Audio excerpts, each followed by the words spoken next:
What is as the designer working on this, or let's not even say the designer, but let's say in your role as when you were the head of concept cars, how would you try and control the outcome of the situation in order to hit all those different things? Yeah, so the great thing was that, as I told you, Lawrence was really powerful within the company. So first we had meetings with his counterpart in the product planning department, marketing, and we could decide what kind of object we are going to do for the next show, blah blah blah.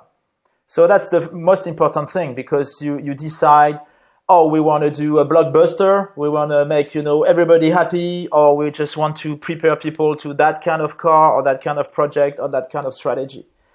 And I think it's almost the most important thing. So, and you can, as designer, I remember saying, if you want people to say, wow, then you have to do that kind of thing and not that kind of thing. Because, most of our people above us, they don't like concept cars. They don't want to make concept cars. They just want to make show cars. What I mean by show cars is like teasers of production cars.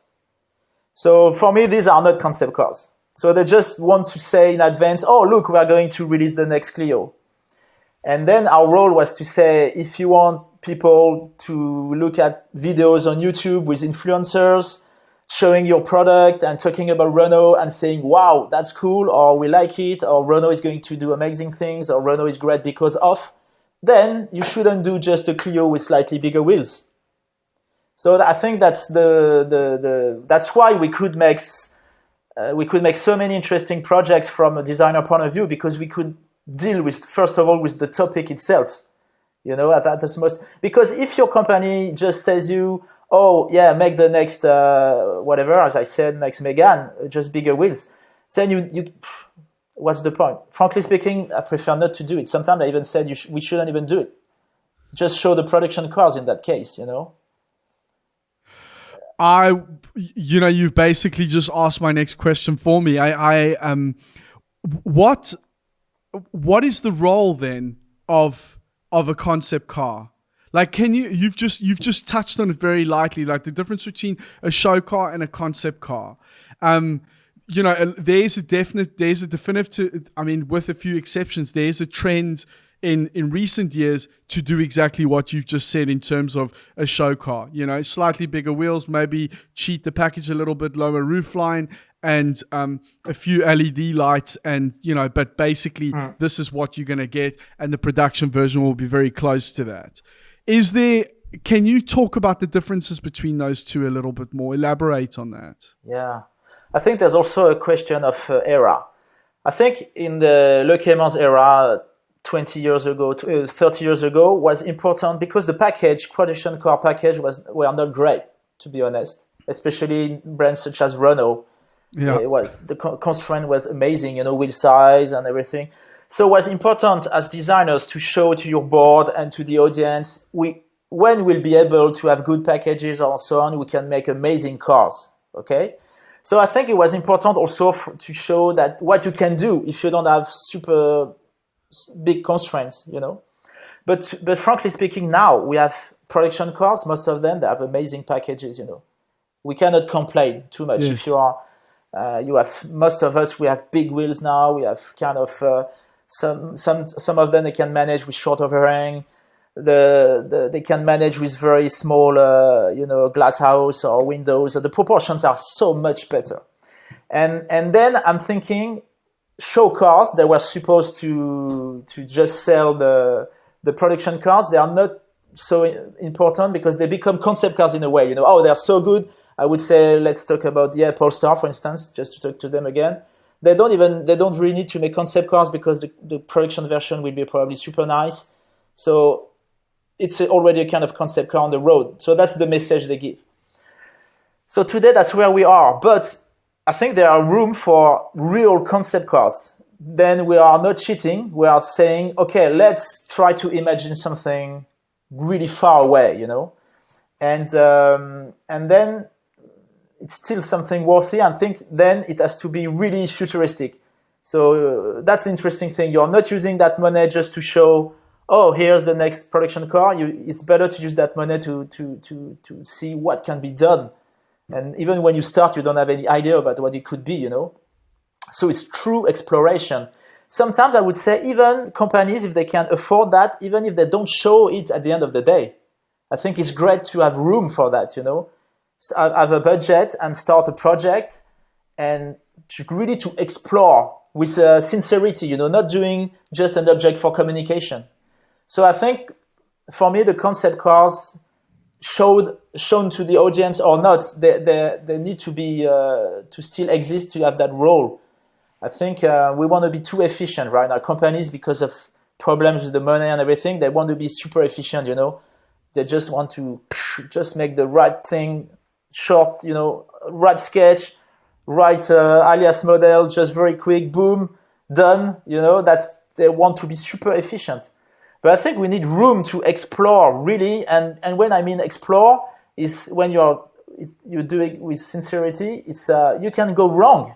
And the company has to accept that, you know, that, oh, it looks ugly or it doesn't make sense or I don't know. But in order to say it doesn't make sense, it's not working, you have to make it. So I would always fight for that, you know, being shown to the audience or not. I think we need that room for this exploration. Do you think it's the way that things are set up? I mean, in terms of having a dedicated concept team or concept director, I mean, how important do you think that is? I think maybe it's important because, like, for any kind of action you have to make, you need to be super experienced and pro.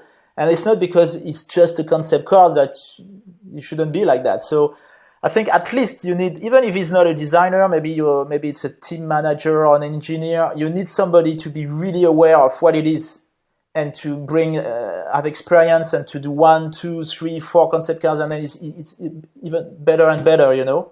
So like anything you do, production car, concept car, whatever, you need to have experienced people. So I think that's why it's important to have at least a little structure, organization with really experienced people about it. But in terms of the actual team, the designers within the team, are they kind of moving around? Are the competitions? Yeah. So the competitions are open to kind of anybody within design. Sorry, I didn't understand well the question, I think. But yeah, you're right. At least at Renault, it was open to everybody. Right. I mean, I think that's also a tool that we're using for team building and also the right mood in the studio. You know, if you do at the time, I remember Le Clément, it was already like that. I mean, it was great because you could be the guy making. I remember at the time we had the designers making the cover on engine. You know, this engine covers, covers and that kind of design. He can make a coupe. Whatever, it can show, oh, I would make, if the next concept car would be this, I can show a drawing, I can do it also. Wow. So everybody can do it. And remember, some guys, you have never heard about them, and suddenly they come up with a great drawing, and Le Clément, he would say, he was really honest, and say, oh, I like it, just go for it. And the guy suddenly, he was doing, I don't know, trucks or LCVs for 10 years, and suddenly he makes the nicest concept cars ever, or, you know. Cool. So I think that was cool because it was kind of everything was possible within the company. You people they didn't feel they were stuck. Yes. In their little job, everyday's job, you know, and that was great. But this is sometimes difficult to keep. I think lately it was more and more difficult. I mean, I think people they are super busy right now. To be honest, yeah. I think with the internet, with the tools we have, alias and so on, even designers they're dealing with this also. There are so much pressure. The last years, I think was less and less easy. You know, even some designers, even if they're passionate about it, sometimes I don't have any time. I don't have time. I can't even think about it. You know, so it was a bit sad sometimes. But I think it's important, at least if you do it that way. Yeah, that's a really positive thing to hear because I It's nice. Yeah, it's nice that there is this kind of total democratization in terms of anybody's allowed to take part, and we're not going to squash anything before we've seen everything. So, if somebody's got a great idea that normally he's only working on wheels and he puts a sketch up on the wall and everybody loves it, then, you've got to pay attention to that. And I think that that's a really positive thing. Yeah. I think it's at least myself, that's always what I would try to do. I think that's the way you create a nice atmosphere in your studio. Stephane, I'm going to ask you a detailed thing now. The first time I kind of noticed, I might be speaking under correction, but for myself, is this like kind of surface pattern in cars was on the Trezor. Was this the first time that the company was experimenting with Grasshopper? Because from the outside, that seemed like a bit of a watershed moment. Like after that, every company was now all of a sudden looking for Grasshopper parametric modelers to try and do stuff like this, and the whole pattern thing got a bit out of control. No, it wasn't the first time. Actually, we had a kind of advanced design department, and they were trying many different stuff before, and so we were aware about the software. We were already aware about what we can do, what we cannot do. Still, it was challenging making Trezor's surface, not only regarding the software itself and the CAD data itself, but also the making actually was also very difficult.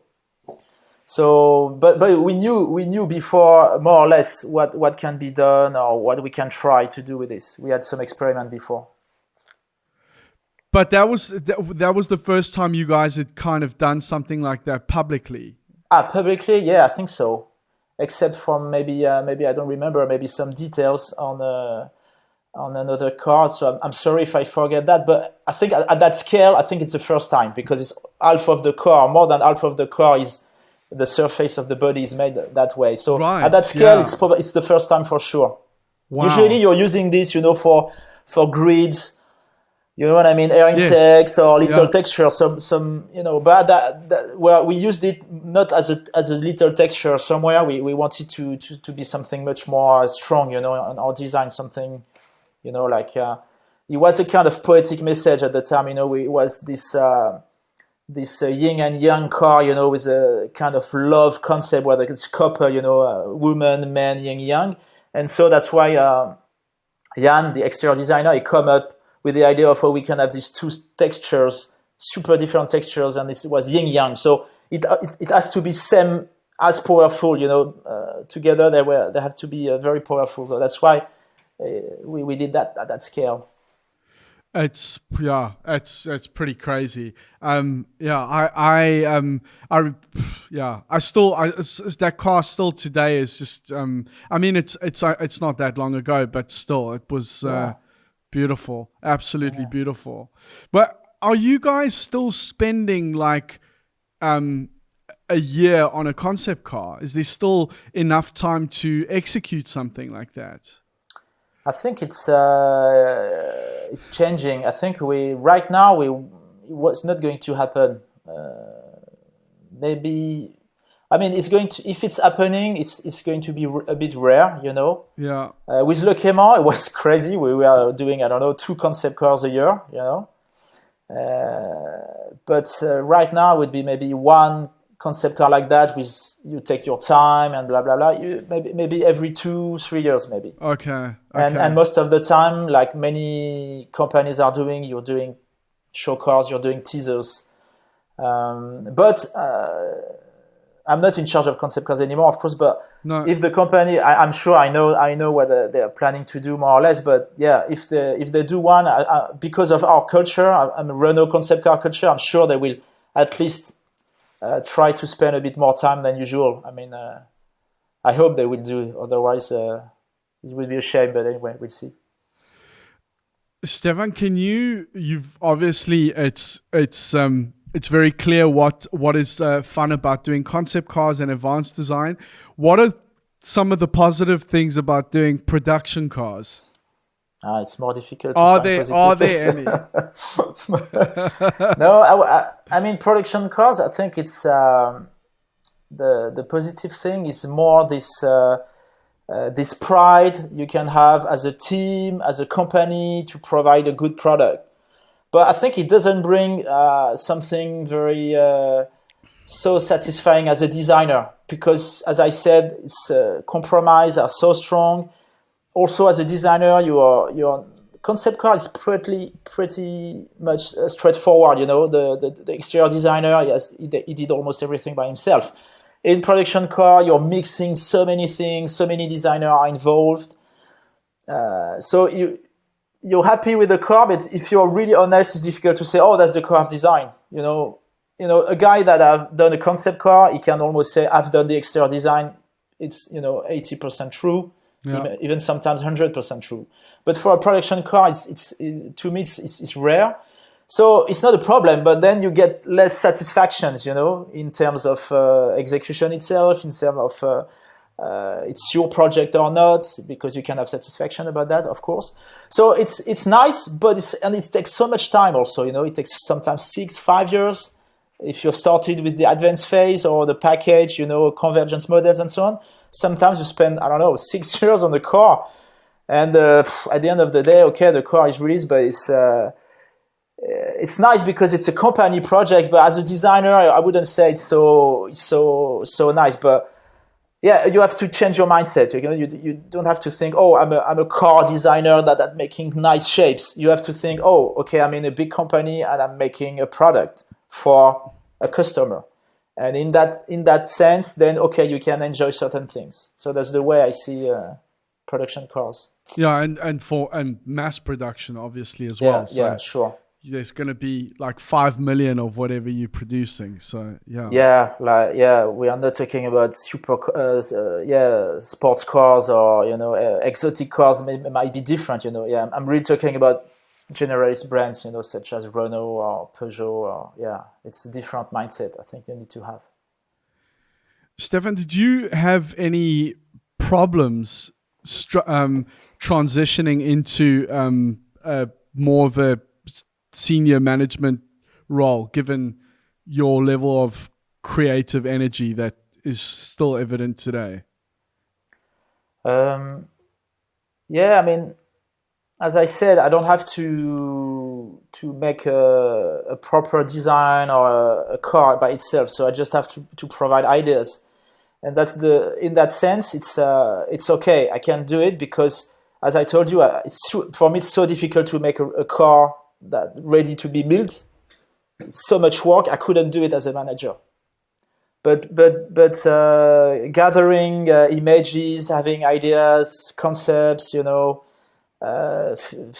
giving a mood and with some sketches, that's something I think it works very well as a manager. That's something you can manage, you can do. And you personally, in terms of becoming a manager, like making a transition from somebody that's producing themselves all the time and to compared to leading a team, was that something that that you had any problems with at all? Oh yeah. It's true that before having that system, the way I work now, I didn't have it at the beginning. I didn't know at the beginning. So to be honest, when I become manager, I just did what the other managers did. I stopped drawing and I just try to follow the project, and you become more like a connection between the designers and the top management. So suddenly you're not a designer anymore. You're just like a system in the machine. And yes, then it was difficult. Because you see, so what is my role? I mean, what am I doing? What is that job? And you need to create actually the way you work, and I find a way that works for myself. But I think it must be difficult for most of designers because, as I told you, it's not normal that you're drawing all day long and you're creating shapes and concepts, and suddenly you're just middle management guy, and dealing with all the topics and the design itself sometimes, but not really yourself. You're dealing with the design through your designer and what your boss is asking for. So, okay. But you also have to deal with with do you have a pay raise? I want to go for holiday. I have a problem with this. Blah blah blah. And yeah, then it's not really a designer's job, So that's really weird. That was really weird. Yeah, at the beginning, you're thinking, what is that actually? And how did you deal with all of that? So first of all, that's what I started to think, but the art director concept came to my mind at that time, and I started to think, why isn't it nice, really, So I started to look at other designers, such as fashion designers or architects, or I tried to understand why I was not so happy. And that's the way, and then I started to create that way, So maybe I try to understand also if I do myself the design, the designers won't be happy, because you were a designer, so you understand that. That's why I try to find what could be the right process for a design manager to be efficient in a way that you still have ideas, you still have maybe something to say. You're not just there to be middle management and to deal with the top and management and designers. So yeah, it took a bit of time. It took me probably kind of 2 years at least to understand and to start to put in place kind of a process of my own. Was there anybody that kind of you, apart from looking at other creative disciplines, but was there anybody specifically that you looked up to, or that maybe inspired you to deal with it in a certain way? I mean, what like past leaders? Were there any past leaders or mentors that you thought, well, they did this one thing really well, and maybe I'm gonna do that? No, to be honest, I don't remember. No, on that aspect, really creative aspect, I had many people I haven't found any people that inspired me. Of course, many of my managers, former managers, or other people I knew, they inspired me in the way they lead the team. I was lucky enough to have very nice people, also to be very human people, and to So I really learned about that. I think especially at Renault, it was really like big family. Yeah, that's what I'm talking about. That aspect. So of it, that aspect was very. I've been told about that. Yeah, I mean that was the model I had was on that aspect was very important. We are not there to use people as machine, So you have to create the nice atmosphere. You have to trust people. You have to raise people. So that aspect. Yeah, I learned a lot about most of my managers at Renault. Jean-François Venet and Michel Jardin. At the time, they were the two big managers, in Renault when I've started. And they are like daddies to me, so nice. So I tried to keep that a little bit, but I was frustrated with this creative aspect. And that was the thing that even themselves they didn't really knew how to deal with it, So I remember Michel, such a nice guy, but sometimes he had to try to do by himself, but on your territory, And sometimes you were a bit frustrated because he forced you to do something. So I'm not saying I'm perfect, but I try to understand, I didn't like that aspect, but I like that aspect. So I try to solve all the thing I experienced. And I also try to find something to be happy. Actually, if you find something that you're not, in order not to be frustrated, then it's easier to be nice with people, because most of the time you're not nice with people as a manager because you have frustrations. Yes, yeah, definitely. So can be this way, can be something else, whatever it is. It's important for you not to be frustrated or not to feel that you're in competition with your own team, So that's what you need to avoid as a manager, I think. Stephane, this is maybe going to be a bit of a complicated, I don't know, a daunting or maybe not daunting question, but what could you explain what French design is to you? What in terms of cars? That's difficult. Yeah, I think it's interesting because when I spent a bit more than 2 years in Japan recently. I worked for Infiniti and Nissan a little bit, and I found out also from when you be far away, you think, yeah, it's funny because when you say Italian cars, German cars, English cars, even American cars, I mean, there's something quite positive about it. When you say French cars, it's not so positive. Also, I've been doing some research and trips to China. It was very interesting. Also, the image they have, from French cars making in factories where the employees, they're drinking wine while they're making their car. That's the way. That's the way they see. So first of all, French cars, there's not a positive thing about it, and that's the difficult starting point. But on another hand, it's I think what is specific to French cars is that the culture is very open and it's very maybe more can be very creative. And then when you're creative, of course, can be very bad or very good, and you take risks. So I would say the positive thing about French cars it's a true exploration, a true adventure. And that's what I would say about French car design somehow. Is there? I'm not talking about like present day company specific stuff, but just in terms of in French culture, I'm gonna draw a parallel here. In Sweden, when you grow up, you either a Saab family or a Volvo family. Is there the same thing in France with regards to Renault and Peugeot or Citroën, for example? Yeah, a little bit. At the time, maybe not right now. I'm not sure about now, to be honest. But at the time when I was younger, it was a bit like that. Yeah, it was because it's true that the brands, they were very much also talking a lot about your background.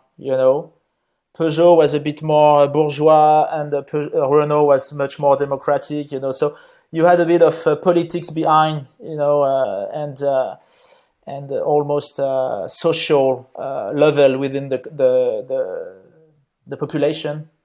So, but it's less and less like that, I guess. But because I remember when I started, Renault was number one in Europe. Because I think was good product, affordable good products, But I remember when Louis Schweitzer, the CEO at the time, he said, "Guys, it's great, but now we have to really start to globalization." So they created Dacia and sell cars in South America, in Russia, in afterwards in China, and so on. And it's true from that point. Then it was not anymore French cars, to be honest. It was more like, okay, you have to do globalized products. I think it's less obvious now. There's a kind of French design. Maybe Peugeot managed that because they did. I think they did really good car interiors, very futuristic, and they had a bit of some details. And then maybe they still have that kind of French touch, I would say. But even at Renault and I think we are more or less mainstream, to be honest. Somehow, between. Would you say that with Citroën as well? Citroën is a bit less. It depends. I think they will go mainstream because, unfortunately for them, though I think it's a good design, but they're not selling too much. But I think they will go mainstream. They want to compete with even Dacia. Dacia is actually it's the most successful brand within Renault Group, Wow. Because actually Dacia, to be honest, is a true Renault. It's just, if you look at the Duster right now, I think even in UK, Duster is selling so well. Duster is a kind of affordable, good product, honest design, and it's a Renault 5, it's a Renault 4, it's a 4L, you remember and it's a true Renault actually. But it has to please so many different people that you cannot be super, you remember the Twingo? Yeah, absolutely. Yeah. When I started, Twingo was such a hit in France, so much French design, French touch, whatever, but it didn't sell outside of France, So Twingo is maybe the symbol, If you take Twingo and Dacia, maybe you see what happened, when you see Duster. Twingo and Duster, you see what happened during 25 years. I am on the subject of Duster in South Africa. They've branded the Duster. It's branded as a Renault because people don't really know Dacia at all, and you can't like that would affect the sales of the car. So in South Africa, they know Renault, they're familiar with it, and so it's a Renault Duster. These things are super interesting as well. You know that you can literally have exactly the same car. It looks identical. It's literally just the badges that are different. We have also in South America, and in many countries, it's Duster is sold as a Renault. It's only in Europe. It's sold as almost only Europe, and maybe another country, maybe in North Africa somewhere. But most of outside of Europe, it's always Renault, and it's in Europe, it's Dacia. Wow. Yeah. Stephane, I'm conscious of your time, and so we can probably wrap up soon. And I'm just mind blown by all the stuff that you've shared with us. It's like going so deep into fashion, for example. It's a definite first, and it was enlightening for me as well. What advice would you have for young children or young adults wanting to become designers? Okay. Yeah, so I mean, first of all, I think because car industry is changing so much, I think the petrol heads, that kind of profile is not needed anymore, which is a good thing also. You know, I think car design can be open to so many different people. You know, in my generation, maybe you had a poster of a GT40 or a Testarossa in my room. But I think now we need to have a mindset. Maybe we need to understand car culture, but we need to go beyond. So I think what is interesting for the young guys that want to be designer, or young women also, because I think we don't have enough women. So that's to be very open. That's the first thing we need to do. And I think it's the case, to be honest, when I see portfolios now. I mean, most of the people, they are really open-minded. They have many different influences. So open-minded is very important. And then, of course, tools are super important now. So in my era, sketching was really important. But I think right now, you need to be good at almost everything. So you need to be good at modeling, 3D, but animation now. I think you'll become film directors almost. I think maybe the next generation of designers, they'll be able to provide you a movie, 2 minutes and a half movie with the music, with the scene, maybe people. I don't know. They will be able to do that kind of stuff, to have music on it and to deal with all that kind of stuff. So I think, you need to be aware of the tools themselves are really important. Being able, not focusing only on one kind of tool, you need to be able to deal with many different tools. From Blender, Alias, Photoshop, and even like I do with the paper, maybe keep sketching on paper, because there's something interesting about it. As you said, the line you do with your hand, your pencil on the paper, somehow, because it's physics, or I don't know, you cannot cheat, you cannot go back, with your keyboard, you cannot go back and forth. I don't know, there's something true about it. So you have to manage all that kind of tools, and that's more difficult then, but I think it has to be done. Stephane, thank you so much. It was amazing, dude. I really, really appreciate it. Thank you. Thank you. It was a delight. Thank you very much for your invitation, and I hope you'll have plenty more. I know you have already done so much, but I'm happy to be part of this collection now. Thank you, Stephane. Thank you so much.